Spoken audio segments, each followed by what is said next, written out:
It can get delayed, right? It depends on how long this goes. They start to shut down parts of the, non-essential workers. If you're thinking about your local offices, et cetera, that could have an impact across different, states. Paul, 12 years ago, 16-day shutdown.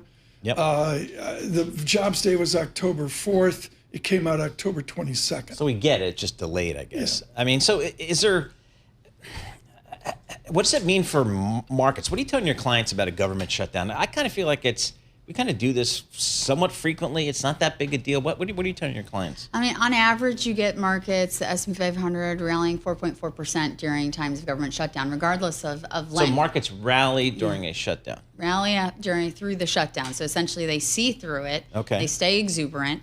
But where you see any sort of pullback or correction, it's around those industries and sectors that have heavy reliance on contracts, right? Yep. Like defense, like healthcare in certain instances. And we think, especially on defense, right, that could be a nice buy opportunity. So what are we doing here as it relates to, do you care who gets blamed for this? Do we care if it's the Democrats or the Republicans, the Trump administration? Do we care about that stuff? Or we just want the market we want the government to kind of do what it has to do and then maybe get open at some point? I mean, do we care? I would say writ large, no. The blame piece is not as critical, right? It's about what actually happens through the cycle, how long it goes. Now, what's important for us politically, though, is to understand those dynamics, right? That the Democrats want that ACA subsidy extension. The GOP is, against it.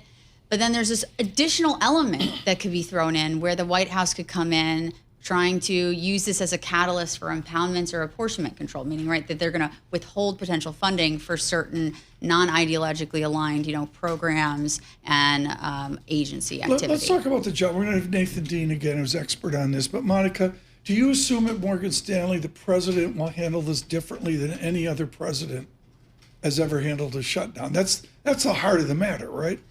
Right. I mean, that's where the impoundment piece comes into play, right? We saw him do that with Ukraine funding, so there is a precedent. And so while they're not going to get these mass layoffs, right, we've seen that's not going to happen, you could get this as an excuse or a catalyst to then come in and say, well, we want to go harder on these clean energy components, right, at the EPA. We're going to stop funding for that. And if you get that dynamic, that's the sort of stick off-ramp that gets the Democrats to the table. The carrot off-ramp is, do you get those rural state GOP members allowed enough voice to then come together with Democrats to get those ACA subsidy extensions? I look at President Trump, I think he's hitting it out of the ballpark every day, it seems like. Yet people tell me his approval ratings aren't very good.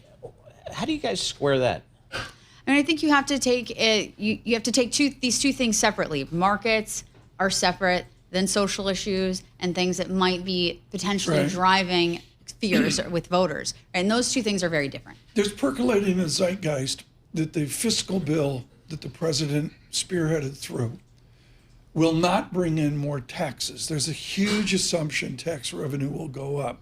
What does Morgan Stanley say?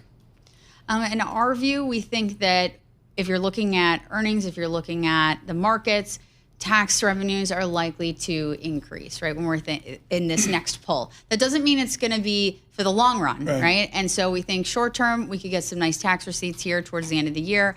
But then into 2025, we still do expect a slowdown. And that's because you're looking at positive GDP numbers, right? Nominal 6.8%. Where do you go from there, I got 20 seconds. Nobody cares. All we care about is TSA. If there's a government shutdown, what happens to TSA? TSA, I believe, is going to be deemed essential.